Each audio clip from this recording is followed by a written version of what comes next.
रोहित की दीदी समीक्षा की शादी अर्पित से हुई थी। रोहित 20 साल का था, जो कि अपना पूरा दिन मोबाइल पर ही निकालता था। कभी पबजी खेलता तो कभी यूट्यूब चलाता। एक दिन अर्पित और समीक्षा समीक्षा के मम्मी पापा से मिलने आते हैं और देखते हैं कि रोहित मोबाइल से हटने को तैयार ही नहीं है। अरे रोहित, तुम्हारी तो आईआईटी की परीक्षा है ना? तुम तैयारी नहीं कर रहे हो परीक्षा की? वो सब तो मोबाइल पर ही हो जाएगा। ये देखिए, ये है गूगल। इससे जो भी पूछो वो सब बता देता है। तो आखिर कागज क्यों बर्बाद करूं? अरे पर तुम इन प्रश्नों की तैयारी बिना लिखोगे कैसे? उसमें क्या है, ये देखिए नोटपैड, बिल्कुल कॉपी जैसा है, इसी पर कर लूंगा। हम जब तुम्हारी उम्र के थे तब हम दोस्त मिलकर प्रश्न हल किया करते थे। उससे हमारी हैंडराइटिंग की भी प्रैक्टिस हो जाती थी और समय का भी अंदाजा लग जाता था। और फिर साथ में हम एक दूसरे की मदद भी कर देते थे अगर कोई अटक जाए तो। आपका जमाना अलग था जीजा जी, अभी जमाना फास्ट और स्मार्ट हो गया है। जमाना क्या, अब तो फोन भी स्मार्ट हो गया है। समय के साथ बदलना पड़ता है जीजा जी। अब बस भी कीजिए आप, हर चीज को लेक्चर में बदल देते हैं। रोहित अच्छा कर लेता है परीक्षा में। इतने में अर्पित के सास ससुर जी आ जाते हैं हॉल में, और अर्पित इस बारे में बात नहीं करता।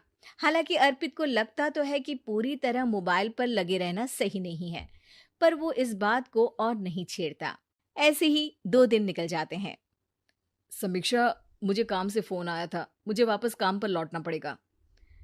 पर हमें आए हुए तो 2 ही दिन हुए हैं, अभी चले गए तो माँ और पापा को अच्छा नहीं लगेगा ना।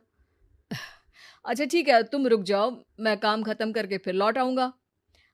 एक काम कीजिए ना, परसों रोहित भी परीक्षा के लिए निकलेगा, आप उसी के साथ निकल जाना। दोनों वैसे भी बात नहीं करते, साथ में जाएंगे तो हो सकता है आप लोग आपस में बातचीत भी करने लग जाओ।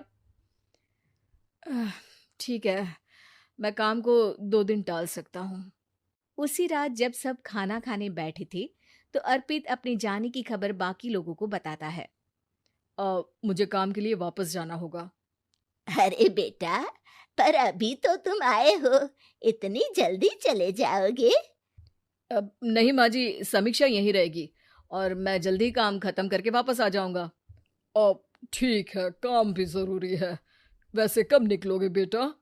2 दिन में। मैंने सुना है कि उस दिन रोहित को भी परीक्षा के लिए जाना है, तो कल मैं दोनों की टिकट करा लेता हूँ बुक।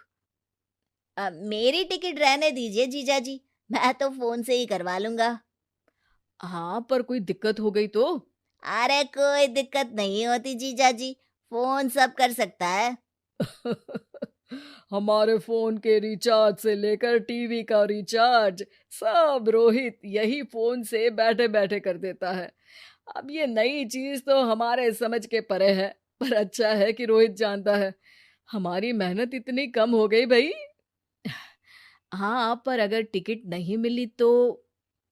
अर्पित की बात पूरी होने से पहले ही बिजली चली जाती है। अरे ये क्या हो गया, आपने बिजली का बिल भर तो दिया था ना? अरे नहीं, मैं तो भूल गया था। अरे टेंशन मत लो माँ। देखा जीजा जी, आप बिजली का बिल भी भर सकते हो, समय बदल गया है।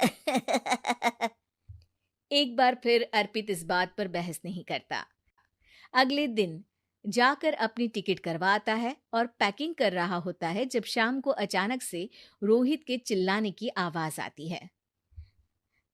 नहीं, प्लीज प्लीज हो जा, ऐसा मत कर यार, प्लीज हो जा। अरे क्या हो गया रोहित?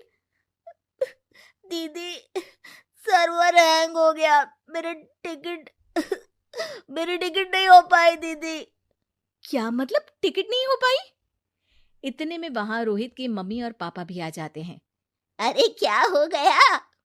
माँ, मेरा टिकट नहीं हो पाया, सर्वर डाउन हो गया। अरे पर तूने तो बोला था कि हो जाएगा। हो जाता है, पर अब क्या करूं, ये क्या हो गया? अब कल की तो कोई बस भी नहीं है, ना ही अब टिकट मिलेगी ट्रेन की कल के लिए। मुझे तो कोई रास्ता नहीं दिख रहा। अब फिर लगता है मेरा ये साल बर्बाद हो जाएगा। घर पर एकदम से दुख का माहौल छा जाता है और सब रोहित को डांटते हैं, पर इतने में अर्पित वहां आ जाता है। आप सब रोहित को क्यों डांट रहे हैं? आपने ही तो उसे बढ़ावा दिया था ना। लेकिन इसकी लापरवाही के कारण इसकी परीक्षा छूट जाएगी। इसने तो हमसे कहा था कि टिकट हो जाएंगे। हे भगवान, अब क्या होगा? चिंता करने की कोई बात नहीं है। मैंने एक एक्स्ट्रा टिकट करवा ली थी।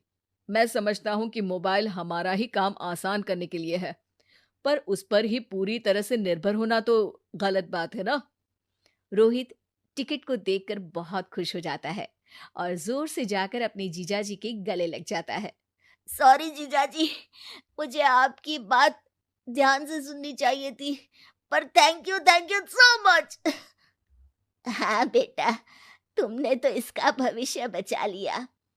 शिक्षा, दूसरों से मदद मांगना गलत नहीं, पर दूसरों पर निर्भर हो जाना गलत है।